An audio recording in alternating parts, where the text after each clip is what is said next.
Hello friend, मैं lucky Kumar LNA class में आपका स्वागत है। आज की वीडियो में हम आपको संयोजन अपक्रिया के बारे में बताने वाले हैं। तो वीडियो को स्किप मत कीजिएगा, वीडियो को शुरू से अंत तक देखिएगा। तो चलिए स्टार्ट करते हैं। संयोजन अपक्रिया किसे कहते हैं? संयोजन अपक्रिया वैसी रासायनिक अपक्रिया जिसमें दो या अधिक पदार्थ तत्व या यौगिक परस्पर संयोग करके नए पदार्थ का निर्माण करते हैं। नए पदार्थ के गुण मूल पदार्थ के गुण से बिल्कुल भिन्न होते हैं, संयोजन अपक्रिया कहलाती है। संयोजन अपक्रिया किसे कहते हैं? तो ऐसे रासायनिक अपक्रिया जिसमें दो या अधिक पदार्थ तत्व यौगिक परस्पर संयोग करके नए पदार्थ का निर्माण करते हैं। नए पदार्थ के गुण मूल पदार्थ के गुण से बिल्कुल भिन्न होते हैं, संयोजन अपक्रिया कहलाती है। इसे याद रखना है। ए, दो तत्वों के बीच संयोजन अपक्रिया। इस प्रकार की अपक्रिया में दो तत्व आपस में संयोग करके नए यौगिक की रचना करते हैं। यहाँ पे देखिए, दो तत्व कार्बन ऑक्सीजन, इन दोनों के संयोग से क्या हो रहा है? कार्बन डाइऑक्साइड बन रहा है, नए यौगिक का निर्माण हो रहा है।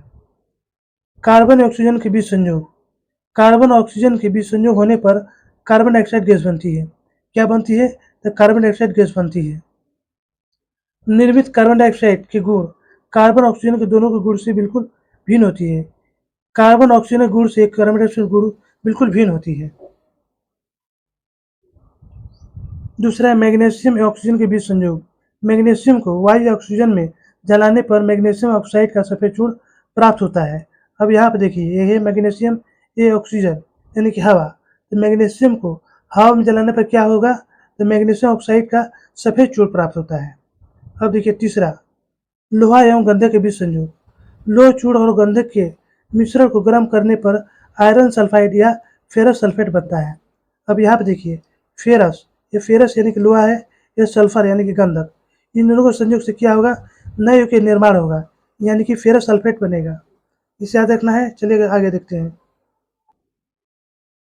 बी, एक तत्व एवं एक यौगिक के बीच संयोजन अभिक्रिया। इस प्रकार की अभिक्रिया में एक तत्व किसी यौगिक के साथ संयोग करके नए यौगिक का निर्माण करता है।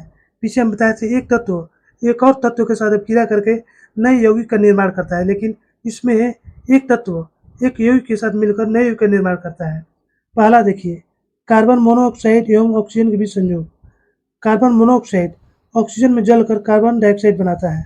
अब यहाँ पर देखिए, ये जो है यौगिक है कार्बन मोनोऑक्साइड, ये जो है तत्व है, ये दोनों के साथ मिलने पर क्या बन रहा है? कार्बन डाइऑक्साइड बन रहा है, नए यौगिक का निर्माण हो रहा है। चलिए आगे देखते हैं। दूसरा है सल्फर डाइऑक्साइड एवं ऑक्सीजन के बीच संयोग। सल्फर डाइऑक्साइड एवं ऑक्सीजन के बीच संयोग होने पर सल्फर ट्राइऑक्साइड बनता है। अब यहाँ पर देखिए, ये है यौगिक, ये है तत्व। सल्फर डाइऑक्साइड एवं ऑक्सीजन के बीच संयोग होने से क्या बन रहा है? सल्फर ट्राइऑक्साइड बन रहा है। चलिए आगे देखते हैं। अब यहाँ पर देखिए सी, दो या अधिक यौगिक के बीच संयोजन अभिक्रिया।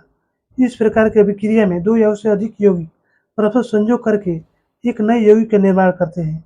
अब यहाँ पर देखिए, दो यौगिक आपस में संयोग करके नए यौगिक का निर्माण कर रहे हैं। पहला देखिए, कैल्शियम ऑक्साइड एवं जल के बीच संयोजन। कैल्शियम ऑक्साइड यानी कली चूना जल के साथ अभिक्रिया करके कैल्शियम हाइड्रोक्साइड यानी कि भखरा चूना का निर्माण करता है तथा पर्याप्त ऊष्मा उत्सर्जित होती है। अब यहाँ पे देखिए, ये जो है कैल्शियम ऑक्साइड है, ये जल है। इन दोनों को बीच में संयोग करने पर क्या होगा? कैल्शियम हाइड्रोक्साइड बनेगा, यानी कि भखरा चूना बनेगा और पर्याप्त मात्रा में ऊष्मा उत्सर्जित होगी। चलिए आगे देखते हैं। भखरा चूना का जलीय विलयन मकानों की दीवारों पर सफेद रंग की पुताई करने में इस्तेमाल किया जाता है। भखरा चूना का जो जलीय विलयन है, मकानों की दीवारों को सफेद रंग की पुताई करने में इसका इस्तेमाल किया जाता है। यह वायु से CO2 यानी कार्बन डाइऑक्साइड का अवशोषण करके धीरे धीरे कैल्शियम कार्बोनेट में परिवर्तित हो जाता है। ये जो भखरा चूना है, हवा से कार्बन डाइऑक्साइड का अवशोषण करके ये धीरे धीरे क्या होता है? कैल्शियम कार्बोनेट में परिवर्तित हो जाता है, जिसके कारण जो दीवारें जो है, दीवारों की चमक बढ़ जाती है। उदाहरण पर यहाँ पे देखिए, ये जो है भखरा चूना है, ये जो है कार्बन डाइऑक्साइड है। इस संपर्क करके क्या हो जाएगा? कैल्शियम कार्बोनेट में परिवर्तित हो जाएगा और दीवारों की चमक जो है बढ़ जाएगी। अब दूसरा है सल्फर ट्राइऑक्साइड और जल के बीच संयोजन। सल्फर ट्राइऑक्साइड और जल के साथ संयोग करके सल्फ्यूरिक अम्ल बनता है। यहाँ पे देखिए, ये सल्फर ट्राइऑक्साइड है, ये जल है, इन दोनों को संयोग करके क्या होगा? सल्फ्यूरिक अम्ल बनेगा। ये जो है सल्फ्यूरिक अम्ल है, सल्फ्यूरिक अम्ल का निर्माण होगा, यानी कि नई यौगिक का निर्माण होगा। ये यौगिक है, ये भी यौगिक है, इन दोनों यौगिक मिलने से नए यौगिक का निर्माण होगा, जो कि सल्फ्यूरिक अम्ल बनेगा। तो दोस्तों, यहीं पर हमारा वीडियो समाप्त होता है। यदि हमारी वीडियो आपको अच्छी लगती हो तो लाइक सब्सक्राइब जरूर कीजिएगा, बेल आइकन जरूर दबाइएगा, जिससे नई वीडियो का नोटिफिकेशन आपको मिलता रहे। धन्यवाद।